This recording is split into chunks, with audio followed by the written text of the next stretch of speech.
On est dans un réseau de lutte contre les violences conjugales, donc un réseau professionnel.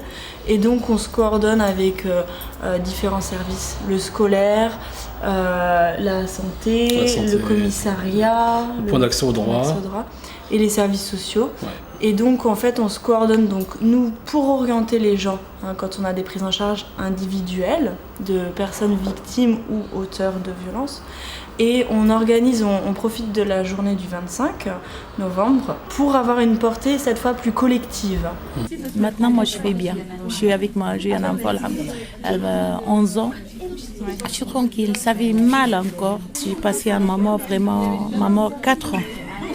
4 ans, ouais, j'arrive pas à sortir. Nous on a constaté, parce que ça fait quand même 2 ans et demi que je suis sur ce poste, que toujours le lendemain de la manifestation, on a du monde qui vient nous voir en sollicitant une mise à l'abri, des conseils pour se séparer d'un conjoint violent, voilà. Au commissariat, c'est vrai qu'ils disaient, comme ils font un stand aussi à la mairie, nous on fait une première approche et on oriente vers la mairie. Ouais. Ils ont pris des plaintes l'année dernière, le jour même. Il faut aller à la police pour parler avec l'assistance sociale. Pour parler, toujours faut parler avec les autres. Première chose, il faut aller à la police pour porter plainte. C'est très dur.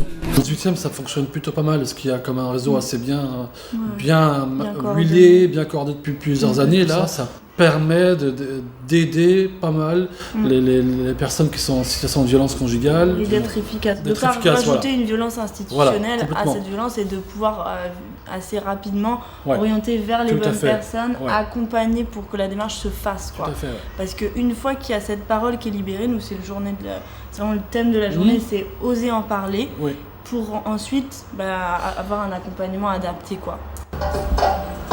Une femme sur 10 inadmissible ici, en France.